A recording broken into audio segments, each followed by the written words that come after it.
How about that cigar? How about that cigar? Ladies and gentlemen, welcome to the Drew Estate Cigar Studios for episode 178 of How About That Cigar Live. Thank you so much for watching live on Facebook, watching live on YouTube, and if you're listening after the fact on the audio podcast, guys, thanks so much for listening to How About That Cigar when you drive down the road, when you work out, whatever it is you do when you listen to your favorite audio podcast. Thanks for making us a part of it. And we are here in the Drew Estate Cigar Studios talking about the new M80, the new Blackened Cigars M81 by Drew Estate, an exploration into the deepest, darkest, and heaviest depths of the mystical Maduro leaf. Blackened Cigars M81 by Drew Estate presents a journey through different Maduro leaves, starting with a thick and oily San Andres Maduro wrapper, followed by a thick and meaty Connecticut River Valley broadleaf Maduro binder, and finally a blend of Nicaraguan and Pennsylvania broadleaf Maduro tobaccos. Blackened Cigars M81 by Drew Estate will be presented in beautiful copper accented black 20-count boxes and will debut in a 5x50 Robusto, a 6x52 Toro, 7x50 Corona Doble, and a 5x43 Corona. For more information, please visit drewestate.com. Meaty in the Valley. Meaty in the Valley. I think I saw that. Never mind. Yeah. So back again in the Drew Estate Cigar Studios. Garrett is back from another whirlwind adventure. Yes. To well, I mean, it's Ohio. I mean, nothing against the great people of Ohio, but it's not like you went to Spain or. It's true, but I did see a funny meme today that said a great idea would be to. A great idea would be to flood the entire state of Ohio with seawater. Because then you'd have an extra supply of water and farmed. We would farm salmon and other fish. It takes care of two issues. One, food supply chain, and getting rid of Ohio. And two, it gets rid of Ohio. Which is really mean to the people who live in Ohio. It's wonderful. The people of Ohio are awesome. Just spent 4 days there, had a great trip, and it was good time. I mean, okay, so we gotta talk about. Hi, how about the Packers? We have to talk about the Green Bay Packers. They're so bad. I'm sorry. They're so bad. I watched the game. And here's an interesting part. So as a Minnesota Viking fan, I grew up a Viking fan, and the way it was in the 80s and 90s for me growing up was we hated the Packers. That was just how it was. But as I grew to love the game, a lot of that, kind of dwindled down. And then my relationship with Matt and watching our games together, when the Packers were being the Packers on Sunday, I felt his pain. I felt that. Yeah, the Packers are just, and they know that they're terrible. I mean, I hope they know they're terrible. Well, you could see plain as day, Aaron Rodgers, the camera, what the fuck are we doing? Plain as day. And it was. Well, he needs to point that question at himself. Yeah. Because he's got problems. This is not on his receivers. This is not on. I mean, the offensive line is a mess and the defense is a mess. But Rodgers has got to point that mirror at himself because he's a mess. He's missing throws. He's throwing low. He's open receivers. Yeah, and he doesn't have time. He doesn't have time. But even in the past when he had questionable offensive lines, he put the throws right where they needed to be, and he's not doing that now. He's just not doing it. But the defense, in my opinion, is that's. I mean, they had a pick six. There was a bright spot. Yeah. The defense had a pick six, but it's against the Commanders, the Redskins, whatever they're called now, and the Washington football team. The Washington football. I've decided team. That's what I'm going to call. Yeah, that's forever. That's what they'll be known as. The Minnesota Wild are a mess. They're 3-1, 4-1. Yeah. 1-4. Yeah. 1-4. Yeah, They're 1-4. terrible. We won in overtime against the Canucks. So woohoo. They're just, the defense is. So I watched I went back and I was really wanting to try to find the weak spot, and I think Matt Dumba is the weak spot. Oh, for sure. He's in the he's giving up too many easy routes to the goal on defense. He's just from what I've seen, he's giving up too many easy routes to the goal. I don't know what else to say. They're struggling. Offensively, they're doing okay, but if they're letting too many shots through to the puck, then it's true. It's not gonna play. So I don't want to beat a dead horse. Real quick, I want to go back and I just want to the Packers. Yeah, I want to appease Coop in his because he'll ask for your opinion on LaFlop. Oh yeah, yes. So what are you thinking from a coaching standpoint? How much can you put on LaFleur versus Rodgers? He shares in the blame the same as everybody else. Are you still on board with? I am not a fan of his play calling so far this season. I think his play calling has been extremely one-dimensional. And he shares in the blame. The coach shares in the blame just like the players do. But the players are the ones who execute. And Rodgers never had a problem in the past seeing something and saying, I'm just going to change it up myself. But I have not been a fan of LaFleur's play calling. It's not like Coop takes it. Okay, Coop, I love you. And we're going to truly debate this, an actual discussion and go into all the finer points. Matt LaFleur has made his share of mistakes. And he is not a perfect coach by any stretch of the imagination, but you go too far when you say you use the word inept, and that's just not accurate. I will agree. And that can be your opinion, but all of us have inaccurate opinions from time to time. It just doesn't line up with his record. It doesn't line up with reality. And he's made plenty of mistakes, and he's got to own up to them. But no, I haven't been a fan of his play calling. Yeah. So moving to baseball. Yep. Yeah. And again, talking about Coop, congratulations to the Philadelphia Phillies. How about the Phillies? I never in a million years saw the Phillies in the World Series. And I think it's awesome that the Phillies made it to the World Series. Yep. I am not super excited the fact that the Astros are in the World Series. And if you're from Houston and you're an Astros fan, God love you. But I have problems with that franchise, with that organization, one player in particular. And the whole cheating scandal years ago, I am not over it. And I genuinely wish that the Yankees would have beaten the Astros, but the Astros are they're playing really well. Now, I hope they're playing really well on the up and up. I'm not accusing them of cheating. I'm just saying they have a history of not playing on the up and up. Well, and speaking of baseball, so was in Ohio with Mr. Raul Ramos. And here's what I've learned.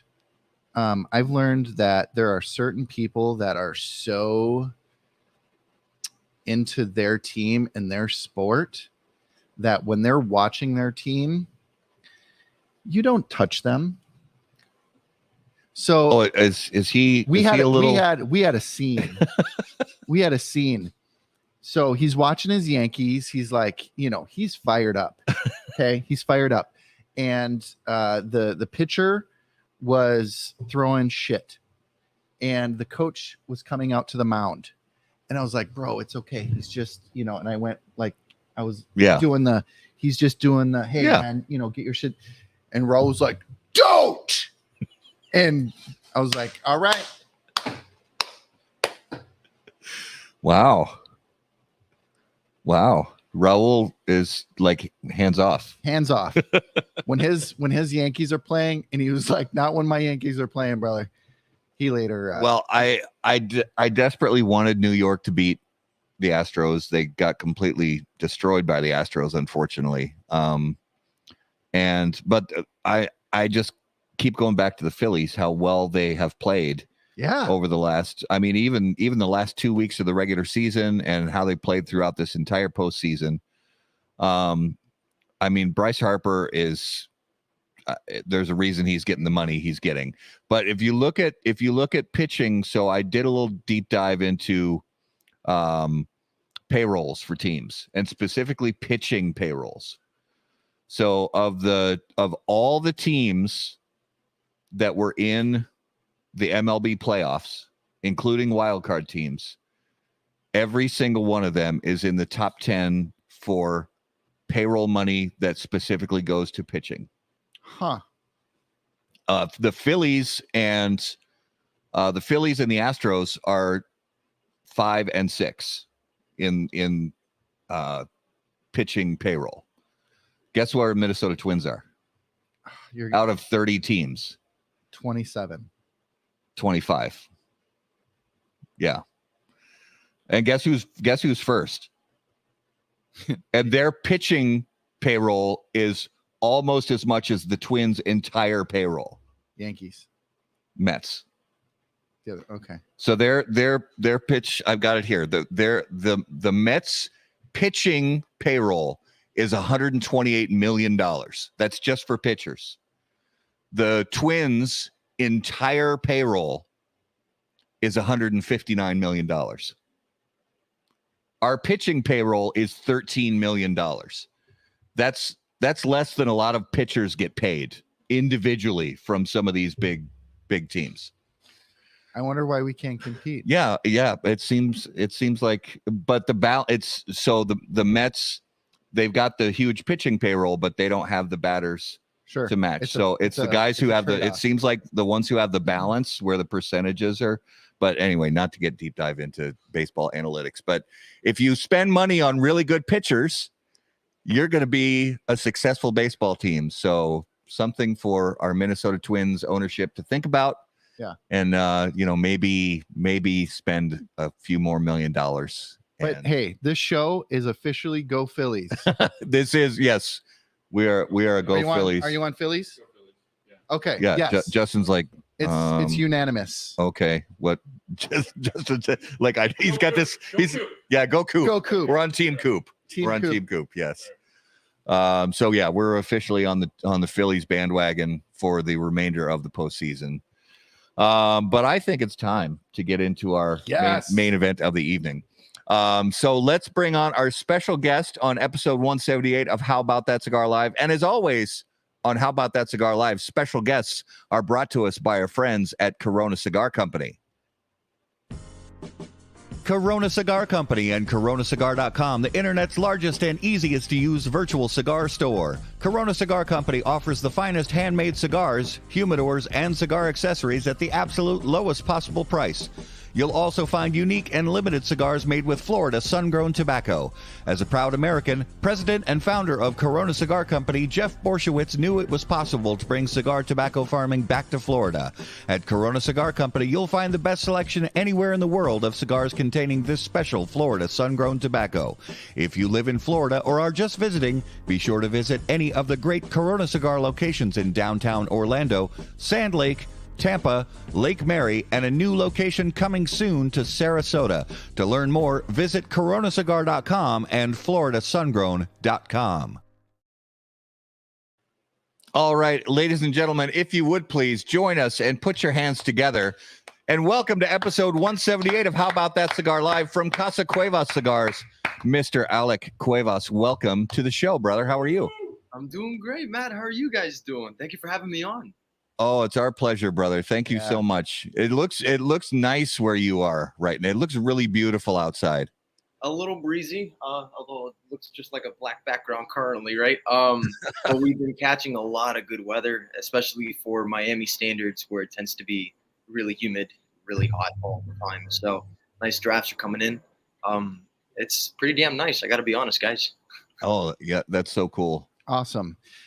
So let us know what you're smoking, and I will let you know what I'm smoking, and then we will let Matt light up his cigar in just a second here. So what are you Got it. smoking, brother? As of right now, I am smoking the Sangre Nueva in Toro Vitola, the newest thing we currently have out. Beautiful. Very nice. I am also smoking a Sangre Nueva, but in the Double Perfecto. And I'm going to light one up right now. Absolutely. We've had just some weird technical stuff going on tonight. So There's Monster. guys, thanks for sticking with us. The show is going to be fine. If all of a sudden something just goes weird, stay with us. The servers will keep chugging, even if we have to reboot everything in the studio here. It's all good. Just stay with us. But I'm going to light my cigar on the Dunbarton Tobacco and Trust Toast Cam. When lighting your cigar, it is important to be patient, pay close attention to detail, and focus on the tobacco. In the same way, Steve Saka brings those same qualities to the ultra-premium cigars of Dunbarton Tobacco and Trust. Patience, close attention, and focus on the tobacco are the qualities that Saka and Dunbarton Tobacco and Trust have become known for. From Sober Mesa to Umbagog, Dunbarton has a blend that will fit your palate, your mood, and any occasion. Visit dunbartoncigars.com to learn more. Very nice. Very nice. And I don't want to brag too much because Matt wasn't, he can't get into his show cigar until we do that read. But dang it, man, this is a great cigar. And we're going to talk about that cigar a little bit later. Since we haven't had you on solo, which we're super excited about, I wanted to do a deep dive about what your background, what growing up was like in the family, and ultimately your decision to go into the industry. So let's start with what it was like growing up with the legends that are your dad and grandfather. It was, currently speaking, being obviously a part of this family is very big to me, something that obviously I did not ask for, truth be told, but having the availability to go to the factory at a young age, even from when my father didn't have the brands and he just jumped full on board with my grandfather, everything up until this point has been a learning experience. We spoke about this at the trade show, where it's very much, if you guys don't mind me saying this, child labor in a way in relation towards right.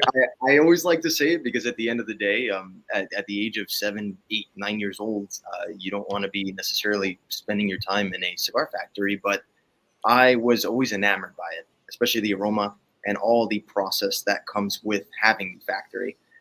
Did not understand it, clearly, way too young. And I was packaging cigars for a good, I want to say 5 to 7 hours, mostly whenever I would go visit during the summers. Wow. And it was a lot of packaging. But all that aside, it really brought forth the intrigue that I had with this industry as a whole. Not really understanding any of that, and also understanding that my father, before the brands, just as a fellow manufacturer, was frustrated with certain things, similar to my grandfather, and them getting together, having coffee, smoking a cigar, and just kind of watching from the corner window, just as a little kid. Now to being the director of brand development for Casa Cuevas Cigars has been a hell of a journey. I like to say this as a joke. My dad does fire me 7 times within the year. It's a true statement. We look at things very differently. But that being said, it's very nice to come from the background that I have. Not only did I have the factory, I also worked on the retail side of things as well for close to about a year at Neptune Cigars over here down in Miami. Mm-hmm. And if it wasn't for what I consider my secondary family in that regard, a huge shout out to them if they are watching by any chance. Truth be told, if it wasn't for them, I don't think I'd have the palate that I have. And I sure as hell would not have the knowledge that I carry about blending, about actually overseeing this business with my father if it wasn't for my father as well as my grandfather. So it's been a journey, guys. It really has been. Well, and one of the cool things we love to hear from everybody, whether they're brand owners that we interview on the show or just people that we know in our lives or people that we meet, at shops around the country. We love hearing people's first cigar story. And you being, growing up with tobacco all around you and cigars all around you, those tend to be honestly the most interesting stories as far as your first experience, lighting up a premium hand rolled cigar. I see you already laughing. Yeah, So we got a good one. I can't wait to hear this. We got a good one. Got a hot one for you guys. This, I like you guys a lot, truth be told. I tend to say I started smoking cigars at 17, not to go on ahead and, if anything else, piss somebody off. I actually started at the age of 15 years old. It was New Year's Eve. Never smoked a cigar once in my life, but I've been visiting the factory a lot more at this point in time. And I want to say it was me in the middle scratch that. I was on the left side with my father currently in the position I'm in, and my grandfather on the right side. They were both smoking cigars. My grandfather's also a big fan of Zacapa, so they were drinking and we were enjoying this family event, to which my grandfather at a portion of time is a very strict, I don't want to say strict, but very Mr. Spock in nature when it comes to these sort of things. However, give him a few drinks and he'll start getting a little more loose, a little more playful. I love that side of him. So after I think it's like fourth Zacapa pouring, he decided to look over at me and he said, "Hey," he always calls me Alec Cuevas by my full name. We've never to this day understood why. He went, "Alec Cuevas." He goes, "Have you ever smoked a cigar before?" I was like, "Well, no, sir, I haven't. Not at all. I haven't even thought of it." And I remember him looking at me with his face, with like a brief second of pause, and he said, "What the fuck are you doing? Try a cigar." And he whipped out our core line prototype Maduro. I had no clue how the hell to smoke this damn thing, and he sure as shit was not going to help me with that. So he saw me struggling cutting the foot of the cigar, and then he told me, "Oh no, this is." And this whole time, as we're doing it, I finally get around to actually lighting our core line Maduro. I'm starting off with something that, as medium-bodied and as well-balanced as it is, for a new smoker, it's probably not the best way to go about. And I want to say about maybe a third, if not like halfway through the cigar, the New Year starts popping off. The countdown begins. I'm starting to green out. I'm sweating. I'm getting all white. I find myself in the front porch of our cousin's house as the fireworks are going off and everybody's celebrating Happy New Year. I'm in the front yakking my guts out. I couldn't handle it. My parents found me about a half hour afterwards outside in fetal position on the grass. And to which my grandfather then stumbled outside and he said, "What do you think of your first cigar?" And I said, "I like the taste a lot." And that was my first experience jumping into this industry. In relation to cigars, it's funny because those stories in particular, you'd think that it'd be a nice, easy coming, considering it's very much a legacy thing. A lot of my family members, generations all the way back through, have been smoking cigars, right? But holy crap, it punched me in the chest. It really did. And I remember thinking, I like this. It's chocolatey in nature, and it's something unique, very acquired taste. But I think I'll enjoy it if I keep on going a little more further. And as I did so, nobody told me not to inhale. So this entire time, I'm in this, I'm in this half what's going on, enjoying the cigar, trying to understand the intricacies of it. And I realized putting it down after a while, I started to sweat. And after a deep sigh, I was like, there's no way I can do this. And I'm going out to the front. I didn't want anybody my family members to see me greening out, so to speak. It was definitely an experience, that's for sure. But here we are, thousands of cigars in at this point in relation to smoke.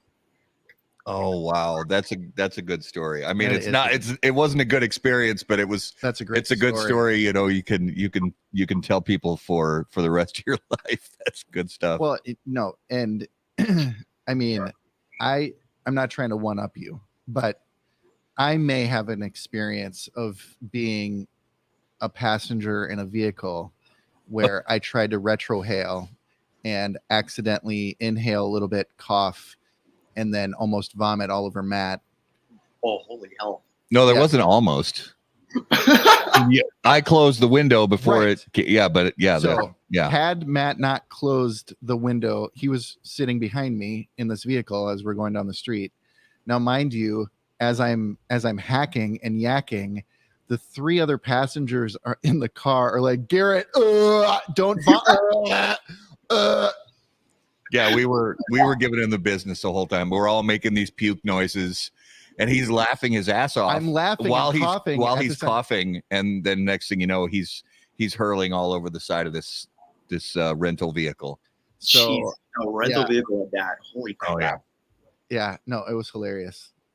Good story. So, been there, Yeah. done that when I should have known better. Not the best experience, Garrett. I'm with you on that 100%. Yeah. But it, Well, and I had the first time I ever had a truly full-bodied cigar, and this was a long time ago, and it was a La Gloria Cubana Serie R. Oh yeah. And I mean for the inexperienced cigar smoker, that cigar is like full-bodied. Yeah. Oh yeah, very much. We were camping and sitting around the campfire at night after a long day of hiking and having a great time. Had nothing major, had a few beers around the campfire, didn't overdo it with the alcohol at all, but smoked that cigar and actually went to bed and woke up after probably only about an hour and was like, I feel terrible, and got up and walked about 20 yards away from the campsite and just lost it. How you doing? Yeah, it was. Yeah, so that's that's the only thing I can figure out is it was the cigar.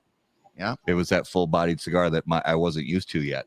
So, well, I want to come back to factory. So, when you were younger and now, I know that Casa Cuevas doesn't disclose what factory the cigars are made out of, correct? That's something that. No, we do. We don't mind at all. Oh, okay. So in relation to our factory, it's called Tabacalera Las Lavas. It is in a duty-free zone over in Santo Domingo. So, and the specific area in particular, it's also next to a box factory, to which my grandfather's very good friends with this gentleman in particular. So a lot of our boxes come out of the factory right next door, and a lot of the stuff happens right then and there in Santo Domingo proper. So it's something that has been around for a good amount of time, to be honest with you guys. Okay. My father's had the factory since before the cigar boom. So yeah, we've been around. Absolutely. No, long legacy. I love when I talk to people about, either Casa Cuevas Cigars or your dad and you, and just the joy that everybody, oh my gosh, I love those guys. I love what they're doing. I love the cigars, and it's clear that there is a true joy that you guys bring to the industry that I love to see in the places that I go where we're talking about your brand. So, yeah, be proud of that. Sorry, I'm just really enjoying this cigar.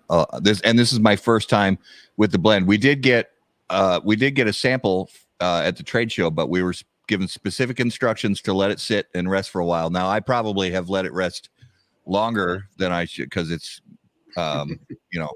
it's been since July. But this, and as you guys can see on camera here, the on a Perfecto, the ash holding on a Perfecto can sometimes be hit or miss, but this is staying. And going back to the retrohale word, the retrohale on this blend is really nice. It really is. Can I? Yeah, it's not. All right. It's nice medium body. The retrohale's got really good kind of, I don't know. There's sort of what's the word a lot of times we use, like baking spice kind of vibe on the retrohale that I enjoy a lot. Well, thank you. We at least from what I've been hearing, it was always going to be, and I told you guys this at the show as well, it was a very nerve-wracking project for me. The cigar in itself, the blend as a whole, really, all of it really is a tribute not just to my family, but to this industry as a whole, for just being very open-armed and welcoming for somebody so young. So I wanted the blend to uphold that and to receive the feedback that I have received, where most of it, in fact, almost all of it at this point has been pleasant. Was tremendous. It means the absolute world to me, truth be told. Yeah. Well, and kudos to you for actually getting the name Sangre Nueva. I mean, that I was honestly, when I saw that name, I was like, that's never been trademarked before. Kudos, brother. Honestly, it's like, that's such a great name for a cigar, and I know that it plays directly into what it means to you. being the next generation of your family and all that. And I think that's super important. And the fact that you were actually able to get the name you wanted, I love it, because I like I said, I saw the name and I thought, I can't believe that wasn't already trademarked. I love it. Yeah. I thought the same thing also. I mean, my Spanish is terrible. And I was like, new goat? I don't know. No, that's not. Not that. That's awesome. Looking for the names and whatnot. To give you guys a little story, the original name was going to be Sangre Joven, or Sangre Joven, and I very much like to keep tradition in play, especially when it comes to our products. So you'll find a lot of our cigars have Spanish titles. So like the Mandaria, for example, which means sledgehammer in Spanish. My fear factor was an individual in question that, let's say, has never picked up a Casa Cuevas cigar before, picking up the Sangre Nueva or the Sangre Joven, let's say, for the first time, and thinking that it was a German-based company or something like that, based off the namesake. Sangre Joven was what a lot of individuals in this industry would call me within the past 5 years. Hell, even as a smoker, I was always young blood, new blood, and Sangre Nueva stands for new blood, but Sangre Joven was young blood. Both of which were not taken, which I found extremely surprising. And I immediately pulled the trigger on that. I had to. Absolutely. So go figure. That is so cool. So awesome. Well, if you go back, because, you'll have people who grow up in a family where the family is in some type of business. It could be cigars. It could be the restaurant business. It could be the printing, but just name any kind of business where you grow up, and your grandfather, your father, that's just the business that your family is in. And it's not always the case that the younger generation of the family says, yeah, I want to continue in that family business. So did you go through, periods of time as you're younger, then you become a teenager and you start working your way towards college and things like that, where you're thinking to yourself, I don't want to be in the cigar business. I want to be a firefighter, or I want to be a lawyer, or I want to be a stock trader or something. Did you have ideas about some other kind of business, or was it always in your heart that you wanted to continue on this trend with your family? You know what, and this is interesting. I know that it'll definitely shock y'all, that's for sure. Growing up, I did not know if I wanted to be fully associated with the brand itself, for a lot of different reasons, but the most prominent one was that I found it to be intimidating, especially being such a young person, right? To which I remember first year hopping on board with my father, it was quite literally part-time. I was essentially just packaging and delivering cigars at that point, and still in my studies in relation to school when it came to university. So that being said, also growing up, I wanted to do something completely left field. I wanted to be a paleontologist, out of all things. Dope. Oh yeah. I've always been very, very intrigued, and I'm a geek, and I know you guys know this, but I'm a sucker for dinosaurs. Always have been. I still have one of the oldest books I think I was granted by my grandparents. I got it when I was 4 years old. It has tape on the back, like the actual front hardcover is fallen off. I still have that book to this day. I love going through it when I can. So I wanted to go and actually become a paleontologist. Had no clue how to do it growing up, obviously. And before cigars, I remember jumping into university, initially studying accounting. And the reason for that was because during this part-time process of delivering cigars and whatnot, and also packaging them, I wanted to kind of bring back some sort of knowledge basis within business etiquette for our business as a whole. And I thought accounting would have been a great way to do so in relation towards logistics and obviously finance at that point, right? Fast forward, I realized that that wasn't necessarily something I wanted to do. I genuinely found my heart in relation towards what I'm doing now currently when 2019 hit the curb. And at this moment in time, I know you guys know this story. For those of you that don't, we had a break-in in which we lost 25,000 cigars. A group of 7 guys went in the middle of the night, essentially on like a Sunday. I'll say it was 3 a.m. or so. Broke in through our back wall of the actual building itself, snuck a dude as skinny as me in there, didn't trigger any alarms, and wiped us out completely of product.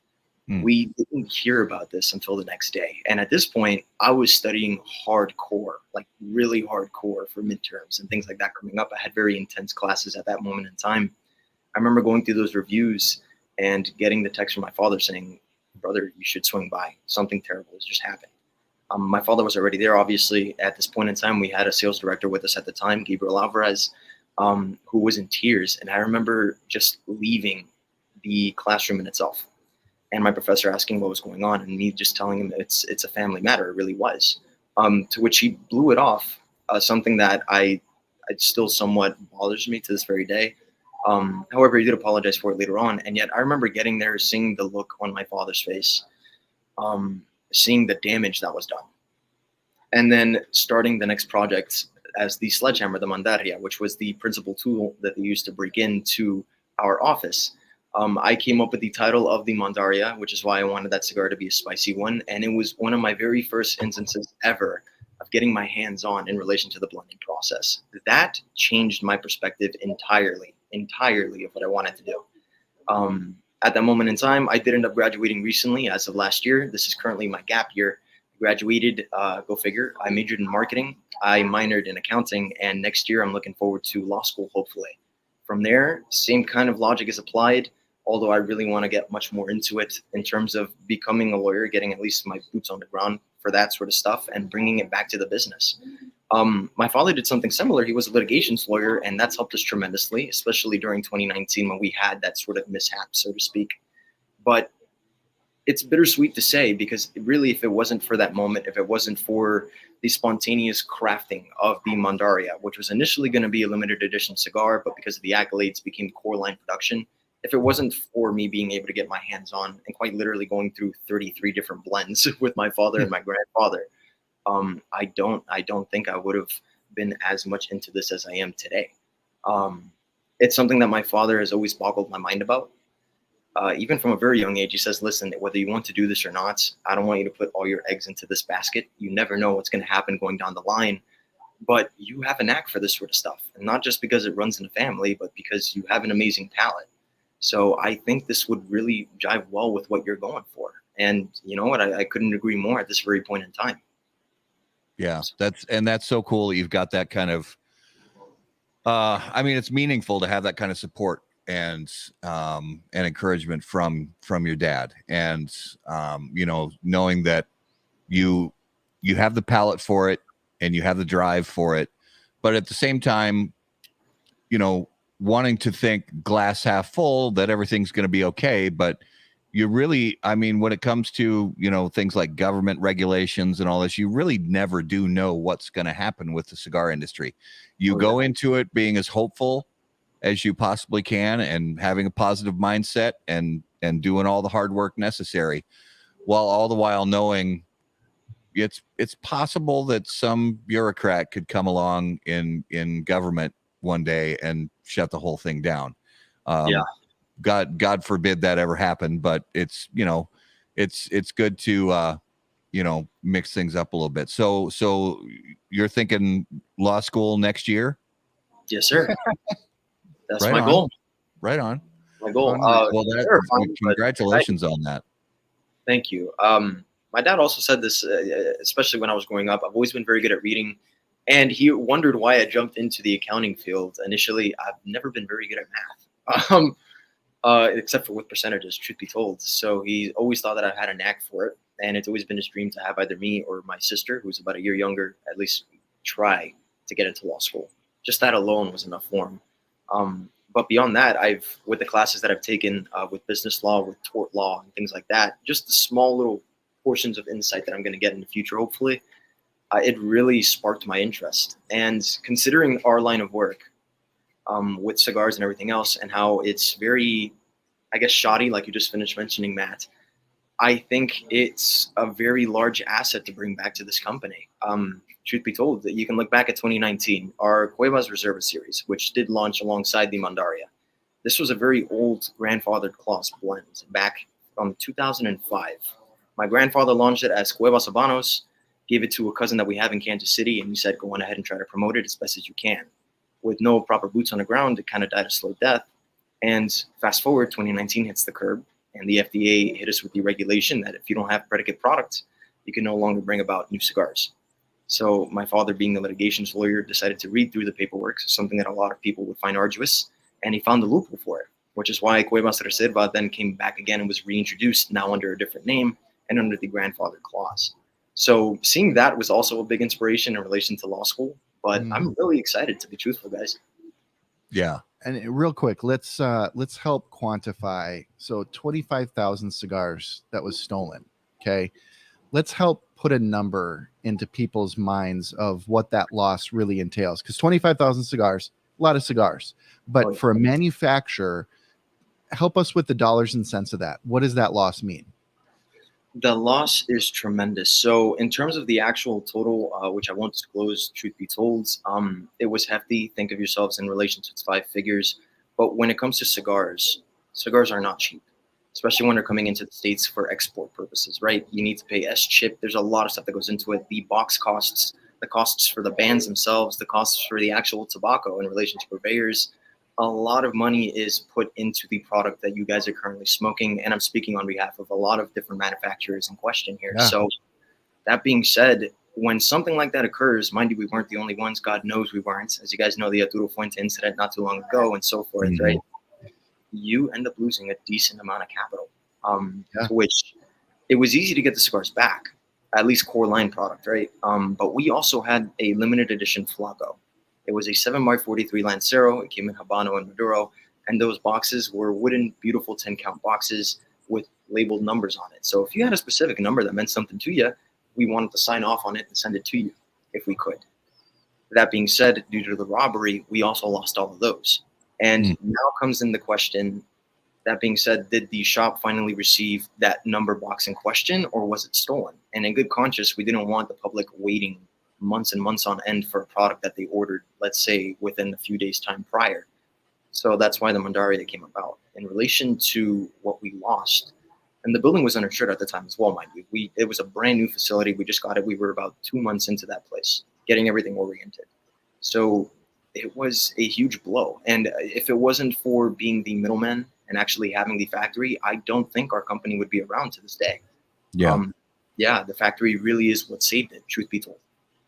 Yeah, that's tough, man. So, we talked about, growing up in the business, being around tobacco and cigars, your father, your grandfather, having them as, mentors, really.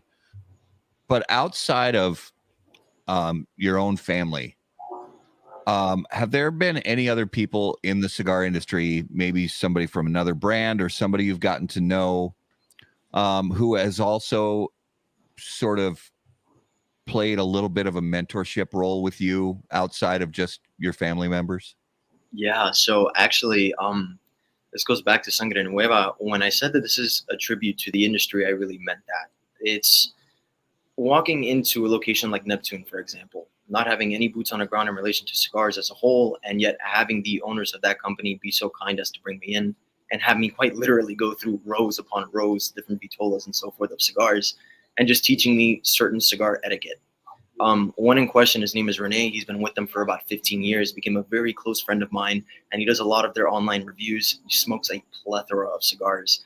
A lot of what I learned in relation to slow smoking, not burning too much into it, toasting it. Hell, even the cold draw, something that you'd figure you'd pick up off the bat just due to the family heritage. That was all due to him. He owns, better said, a very special place in my heart. Cool ass guy, I have to say. He's got a great taste in music at that too. We jived very well with that. But in relation towards the individuals that have impacted me, a lot of fellow brand owners. You can look at Espinosa, for example. Eric Espinosa in question is good friends of my family. And he's also been there to help me out with a lot of different things. I remember dropping product off, and we share a lot of products. It gets tiring smoking your own stuff after a portion of time. So we do like to swap around here and there, right? And I remember just sitting down with him at his facility and just really shooting the crap for a few hours, just talking about everything going forward. This was about 3 years into me at this point being full on board with the company. Little moments like that really stuck with me. And consumers alike as well. It's not for nothing, but there's a lot of very experienced smokers out there that have been smoking for a hell of a long time and have gone through all sorts of experiences and all sorts of flavor profilings. You can look at Brian Monroe out in Las Vegas, for example. He is a cigar sommelier, and he does a lot of his tastings with pairings in particular, something that I have always struggled with. I've always been the type to smoke a good cigar with beer out of all things. And through a portion of time, I really did enjoy it for about a year and a half or so before Brian opened up my eyes to pairing it with dark liquor. So like rum, for example, or whiskey or scotch. If it wasn't for my broker out in the Midwest, Corey Frisbee, I wouldn't have the availability of jumping into rye and doing that sort of pairing. And that stuff goes a long way when it comes to helping somebody else finding the cigar that works best for their palate, and depending on what they're drinking. So, truth be told, a lot of individuals have helped me with this whole fiasco. And going back to it, it really made me feel welcome on the matter. If it wasn't for that, I think I'd still be very much intimidated to even be sitting here in front talking with you guys. So, yeah, a lot of people. That's cool. And we love those stories because it's a very open, giving kind of industry. I mean, there's obviously competition, because there's only so many cigar purchasing dollars out there in the marketplace, and everybody's competing for shelf space and that kind of thing. But at the same time, there's a wealth of information that most people we've met are happy to share and help other people grow and get their feet moving in the right direction. I love that about this business. It's amazing. I do too. And I want to talk. So I want to hit this blending process here. But before we do that, I need to call out Nate Beck and really just the entire Boveda team, whom I love and hate equally, because Nate ruined our segment on not Nate, but Rob ruined our segment. Oh yeah. Niagara Falls. Yeah, Niagara Falls. And then Nate. So, Alec, you've got an undisclosed item in this cigar. And the story goes, Nate on the cold draw whispers in your ear and nails it. Yep. Now, I know Nate is a steel trap, and he won't let that go. I haven't, but he pisses me off because his palate is so stinking good that it blows my mind. It absolutely blows my mind. I do want to talk about the flavors though.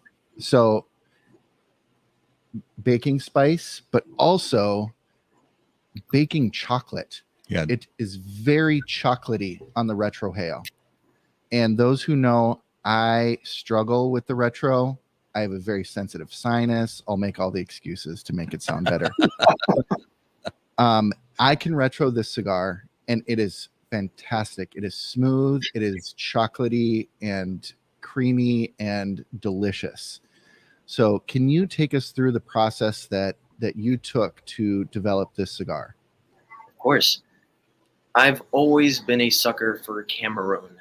For those of you guys that don't know, African Cameroon is extremely hard to come by. It's relatively exorbitant in price, and it's hard to get consistency in relation to bales. So if I were to come out with a project with African Cameroon, it would honestly be a limited edition run. Fast forward, Ecuador, which I do consider the chameleon of this industry, decides to bring some of that African Cameroon seed, so to speak, or Cameroon seed, better said, to Ecuador for growing purposes and procurement. Going forward, now they have Ecuadorian Cameroon, something that I fell in love with at first glance and at first taste.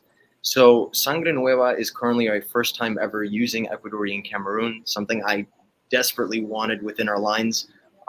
It adds that chocolate sensation that you're talking about. I like to say that the difference between the two is that African Cameroon reminds me of cacao, the initial originations of chocolate, whereas Ecuadorian Cameroon is very much that dark chocolate tone. It also carries a little bit of Corojo binder, well, a little bit, no, it is the binder, but yeah, Corojo binder on the inside from Honduras, which from a previous project last year, Patrimonio, was our first time launching anything in terms of Corojo. And then the kicker, as you said, it was found inside the filler. There is some Pennsylvania broadleaf for just a tad bit more strength. However, I didn't want the cigar to be super overbearing in the slightest. I wanted it to be full in flavor, so there's not too much to be had in there. However, it does also carry Nicaraguan filler as well as Dominican filler. And at this point, it is no longer a secret, sadly enough, because of individuals like Nate and Rob. I have to say it. I have to say it. So it is what it is, right? But inside, the special ingredient for the Sangre Nueva is... Wait. Don't say it. Do you have a guess? Oh, you don't know yet, Matt? Okay, never mind. I don't know. Okay. Oh, never mind. I haven't heard. Myself.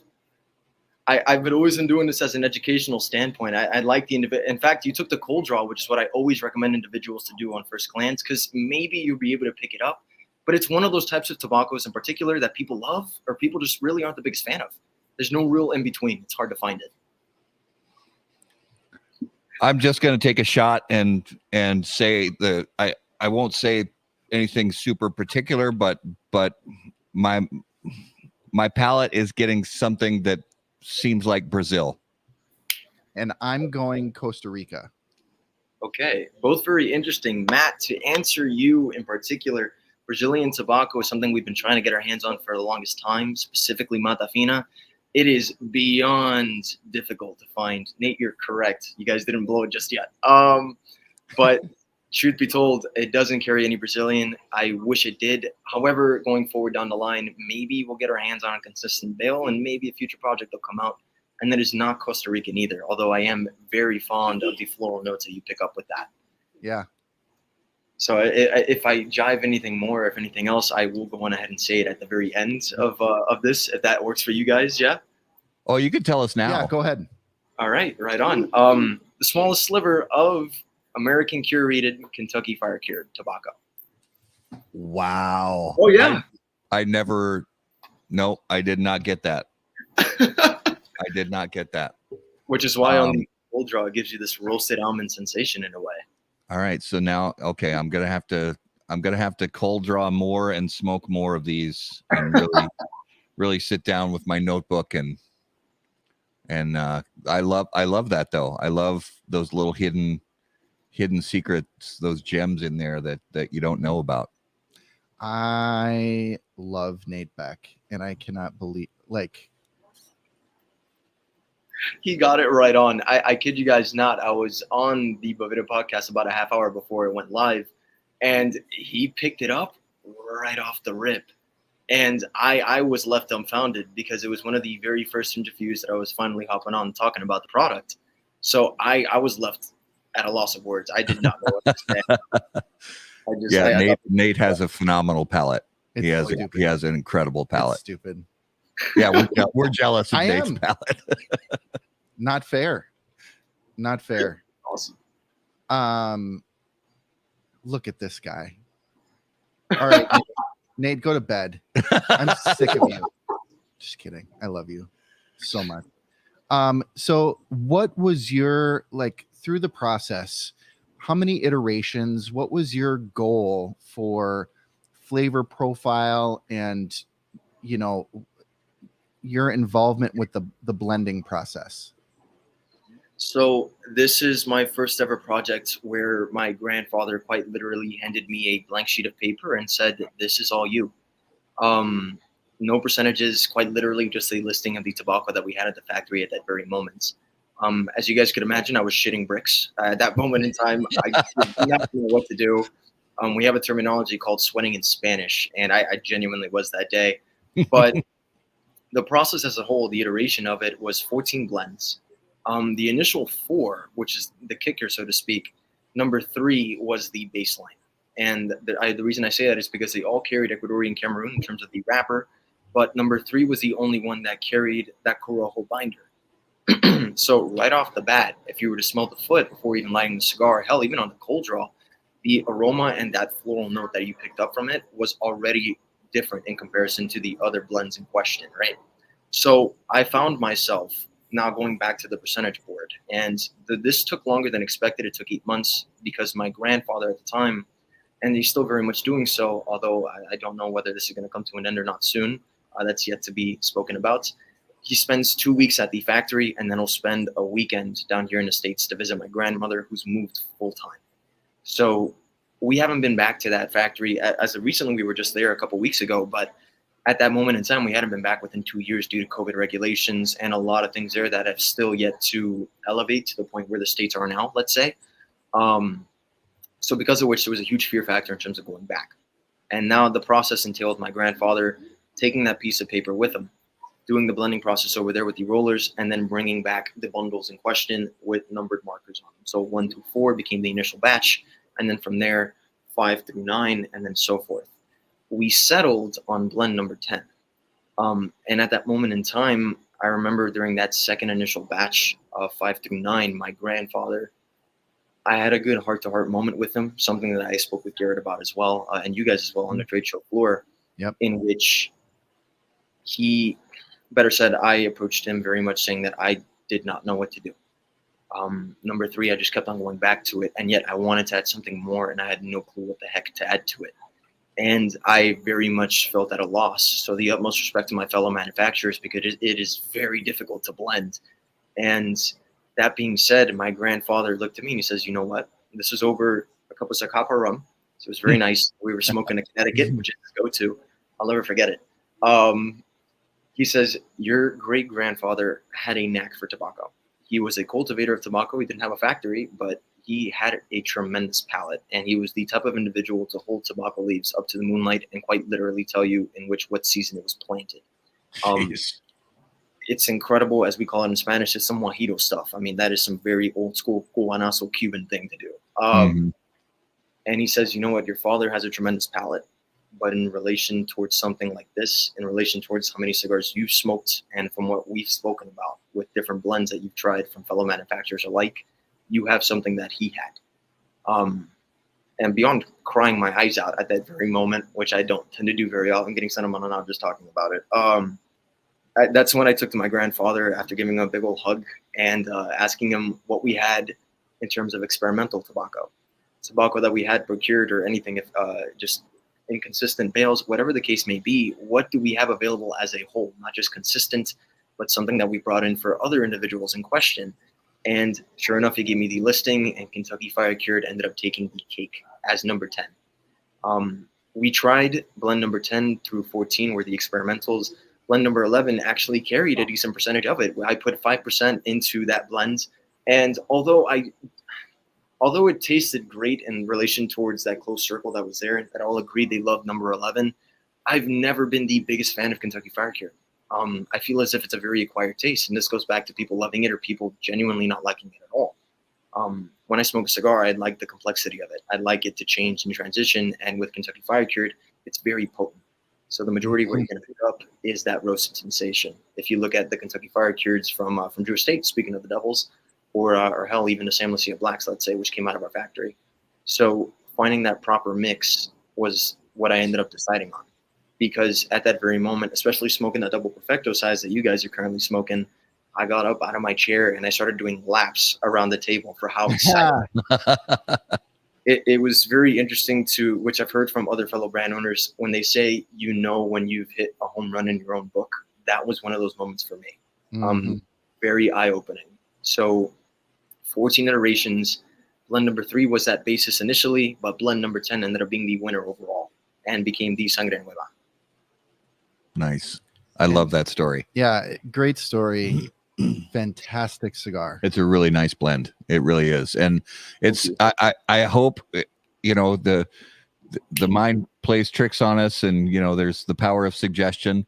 But as I'm getting, you know, past, I'm getting to the bands now. I took the bands off now, and in my head now, of course, I'm starting to say, okay, maybe I'm smelling and tasting that now. I think I am. But it could just be the power of suggestion. But again, I need to smoke more of them to get better acquainted with the blend. So, but it's first sample of the blend. It's a really nicely done. Thank you. I'll be sending more your way, guys. Truth be told, we finally got the extra bundles in, and the boxes are finally arriving. This week. The biggest issue, on a little bit of a side note for you guys, just so you know, a lot of individuals have problem when it comes to box manufacturing. There's a huge wait time, especially if you're the only game in town, and the factory right next to us in the Dominican Republic is the only game in town.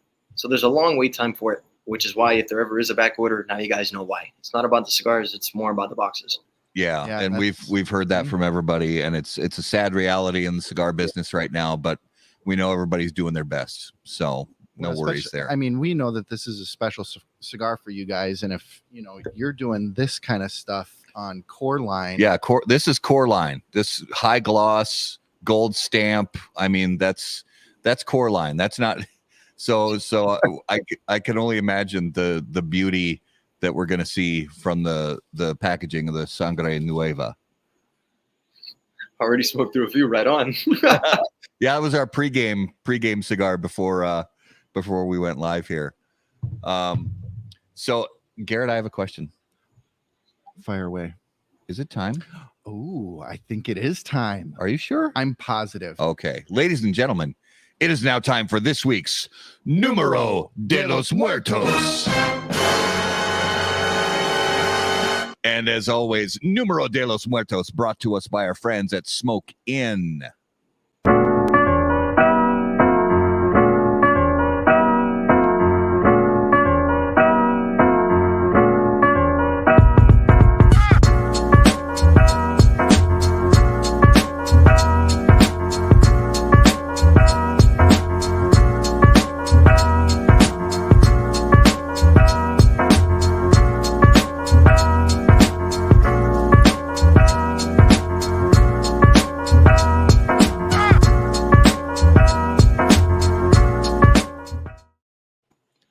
All right, Numero de los Muertos, episode 178. Garrett, what do you have for us this week? I've got another story for us. Oh, stories. I love stories.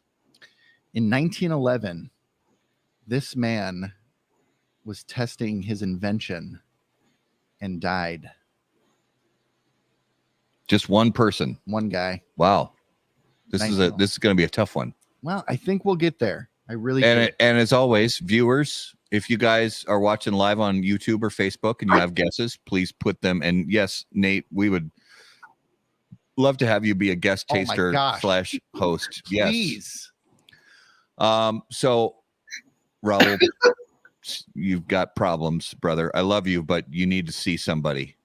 Like two words. I can't remember what movie it was from. 2 words. Made in America. Therapy.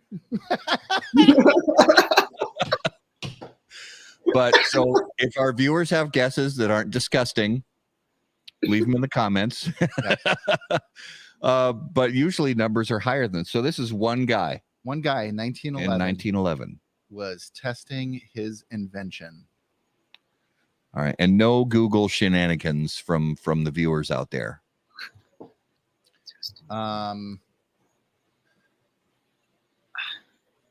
Okay, yeah. Not his gun. That's a good guess, though. 1911. Oh, I think it was Robert Browning. Yeah, you know, the inventor of. Yeah. Yeah. Okay, so not a gun. The location may help us. The location, Mm-hmm. like the geographical location. Correct.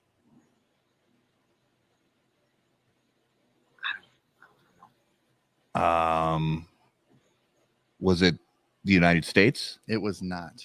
Not the United States. Mm-mm. Okay. 1911. Was it Europe oriented? It is in Europe. Okay. Somebody in Not Europe a car. in 1911 died testing their own invention. But let's get closer to where in Europe.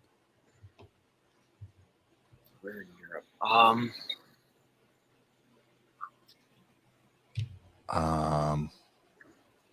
Western Europe. It would be Western Europe. France. Yes. Okay. Okay, so France, 1911. It had to have been a guy because only a guy would die testing his own invention. Correct. That's Absolutely. a woman correct. would never. She'd be way too prepared. Way ahead of it. Yes. Yeah. She would have her husband do it. Yeah, she'd be like, "Hey, honey, could you test this for me?" So Western Europe. France. France in 1911. What's a cool place in France? Carcassonne. Paris. Paris. Okay. Yep. Paris, France. Yep. What's a cool place in Paris, France? The Eiffel Tower. Oh, yes. He was testing an invention at the Eiffel Tower. Uh-huh. Oh, I think I know what it might be. Bring it. Is it a parachute? It is a parachute. Yes. Oh, wow. But specifically an overcoat parachute. Whoa. A what? So, wait, what? Yeah. So in 1911, Franz Reinhold decided to try out his new invention, the first overcoat parachute.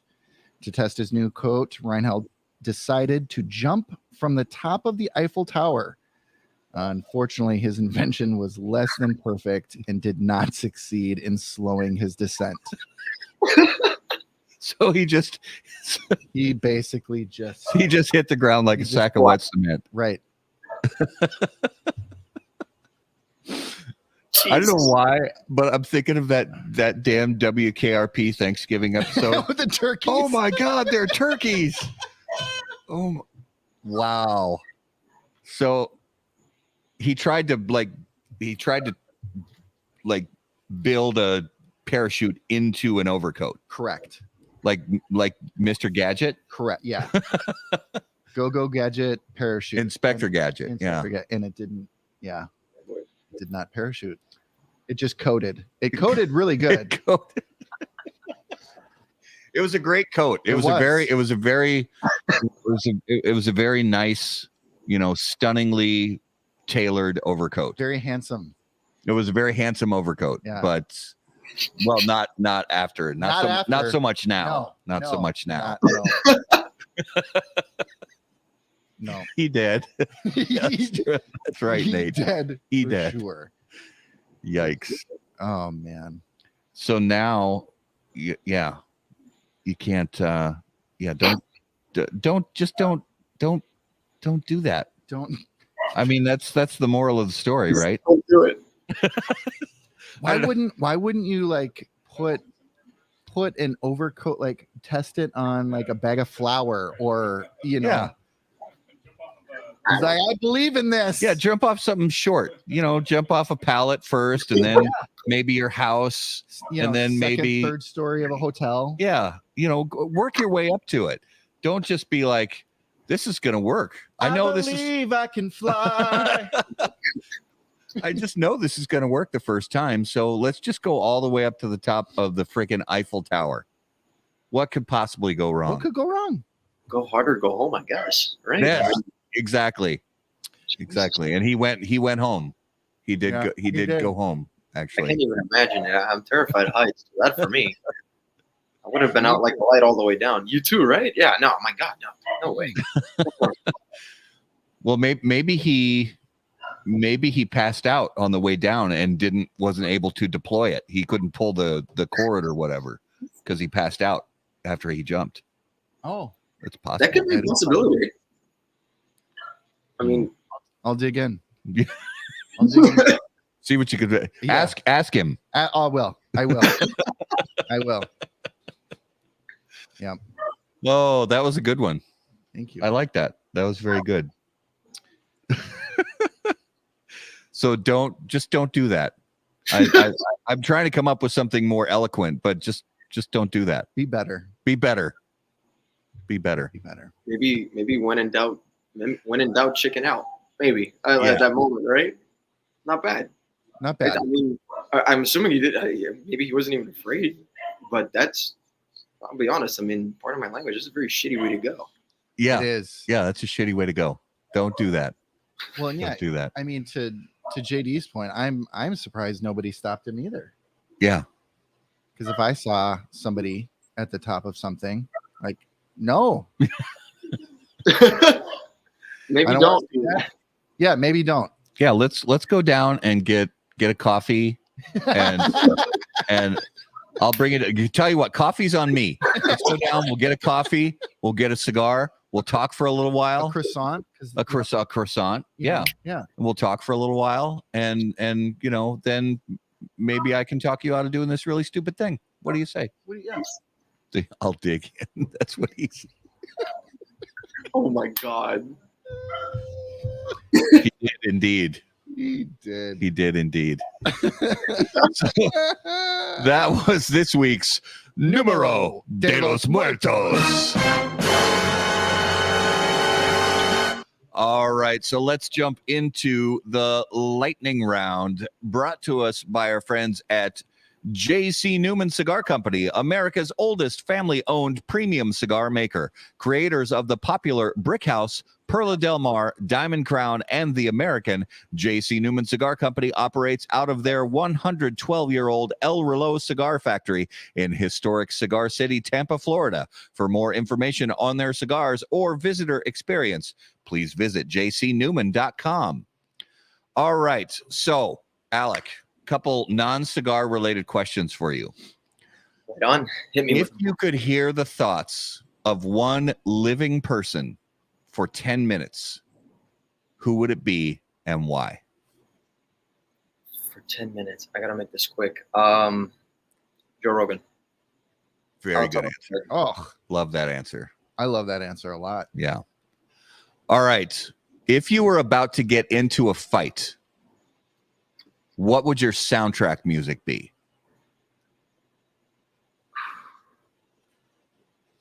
Oh my God, that's a great question.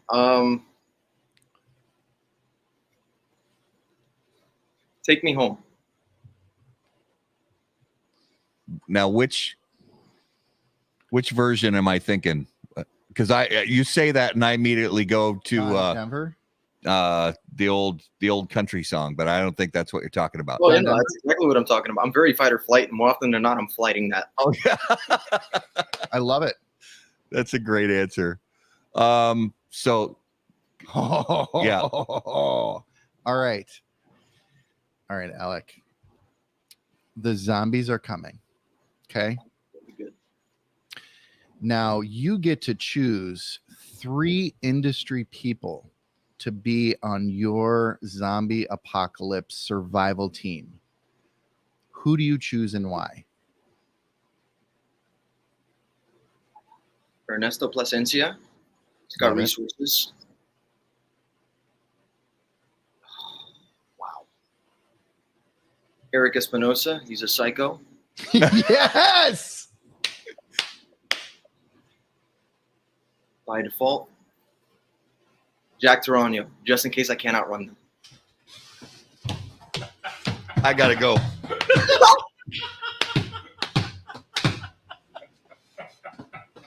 You need one.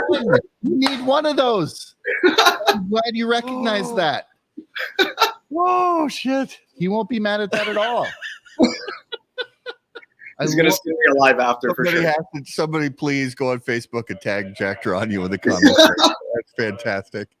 That is so good. Oh, I love it. Fucking love it so much. That's beautiful. Oh my gosh. All right. Let's jump into this week's notable smokable. And notable smokables on How About That Cigar, brought to us by our friends at Luciano Cigars. Notable cigars, notable passion, notable purpose. So, Alec, each week on the show, we each name a cigar that we smoked recently that was notable to us. Now, it could be a cigar that's been on the market for decades that we just tried again for the first time in a while, or a cigar that's brand new to the market that we tried for the first time ever. Now, obviously, you're smoking mostly your own stuff. But when you get a chance to jump outside of the Casa Cuevas portfolio, is there something recently that you smoked that really stood out to you? The Norteño cigar in Toro size. Last time I smoked that cigar was, I kid you guys not, about 4 years ago, and that's when I was working at the retail location. I was a sucker for that cigar, and ever since then, I've just kind of been honestly a kid in a candy shop, just going cigar hunting, going back and forth. Recently, I was over in Vegas as of this weekend, and I was able to stop by a nice little lounge. And sure enough, it was there, brightest day at eye level. And I was like, oh, crap, this is a blast from the past. And it's still just as good as it was 4 years ago. Tremendous cigar. Fun fact about that cigar. Does anybody know the movie that cigar showed up in? I didn't know it showed up in a movie. Mm-hmm. Oh, yeah. What is it? Here's a clue. It is Hugh Jackman's cigar of choice. So, well, he's been a cigar guy, and I mean, Wolverine was a cigar guy. Mm-hmm. Was it one of the Wolverine movies? Was it? It was Logan. Really? I never saw Logan. So there's a scene where the young girl goes into this convenience store and starts tearing up the joint, blah, blah, blah. He goes in to get her, and on the counter inside a jar, and you get to see the Norteño band plain as day as he grabs a handful before he jets out the front door. Nice. So, No kidding. yeah, go back, watch the movie. It's fantastic. I don't know. I don't know why the hell I didn't. I saw the movie a while ago, but even then, wow, I didn't know that. Okay, good to know. Actually, I will. Very cool. What was your notable? My Garrett? notable, I had a LFD Cameroon Lancero. I'd never had it. Really? I know. That surprises me. Right. Because I'm a Lancero. Everybody knows I'm a Lancero whore. And that cigar, I love that cigar. my gosh, Yeah. delicious. Yeah. Mine was interesting. I mean, people call October, for the last, number of years in the cigar world, a lot of people have become or have started calling it the month of monsters, for Pete Johnson and Tatuaje and all the monster series and everything. And I don't really, I've loved most of the monster releases, but I don't really like go in where you say I'm only going to smoke monsters this month, or I'm only, like, a lot of people play the game of Lancero February where they only smoke Lanceros in that month. But I just randomly out of my humidor pulled out a little Boris from Tatuaje a few days ago and smoked that, and yikes. I mean, it's just I've always loved the Boris blend, and the Karloff but the little Boris, it's tasty. Well, I'll be honest, there's not a monster cigar that I've been like, nah. All of them have been good to great for me. Yeah. Yeah. Very solid blends and a fun project too. Just something a little different, It is. Fun. And Pete's a good guy. So, Pete. that's good stuff. So that was this week's Notable Smokable, brought to you by Luciano Cigars, improving lives through fine cigars. Visit lucianocigars.com to learn more. So we have some coming attractions to tell you guys about, and those are brought to us by AJ Fernandez. Now, AJ Fernandez now produces unparalleled premium cigars in Esteli, Nicaragua. The AJ Fernandez portfolio of cigars provides a blend, strength, and flavor profile to match the preferences of any premium cigar consumer. Whether it's New World, Dias de Gloria, San Latano, Enclave, or Bellas Artes, you are sure to be satisfied with a premium cigar from AJ Fernandez. Next week is Halloween. So we are actually not going to have a show on Halloween. It's a holiday and people are going to be with their kids and their families and trick-or-treating and all that good stuff. So we're not going to have a show on Halloween. But then following that, on the 7th of November, I cannot believe we're about to jump into November. Nope. We have Jeffrey Amendola from Amendola Cigars on the show. So that is what is coming up soon. So Alec, if you would, well, first of all, thank you, brother, so much for being on episode 178 of How About That Cigar Live. Thank you guys, sincerely. This has been a treat and a half, and it's been a blast. Good. Yeah, we've loved it, every second of it. If you would, give our viewers and listeners an idea, where's the best place for them to keep up with everything going on with Casa Cuevas Cigars? Well, please do follow us on Instagram under Casa Cuevas Cigars right then and there. More often than not, if you have any questions about the brand, we'll answer you right away. You can also follow us on Facebook. We also have a Discord as well, which you can go on ahead and follow if you are on Discord. And last but not least, if you want to see where the nearest shop located to you is, you can go to casacuevascigars.com to find the nearest location near you. Fantastic. Yeah, those retail locators, they come in handy. Yes, they do. Yeah. Well, brother, thank you again so much for being on the show, man. We had a good time. We hope you did too. Oh yeah, definitely. Good. Say hello to your family for us. You got it. Fantastic. Well, thank you again. And to all our viewers and listeners, thank you so much for watching live on Facebook and live on YouTube. And if you watch after the fact and you still have questions or anything like that, you can leave them in the comments either on Facebook or YouTube. And thanks again for listening on your favorite audio podcast platform. If you have questions for us, you can email us on the website, howaboutthatcigar.com. Make sure to follow us on all social media at HBT Cigar. And of course, we have one more thing. Legal read. Oh, we'll do that. We'll do that after. Okay. Yeah. And of course, until we see you guys next time, burn cigars, not bridges. Thanks, guys.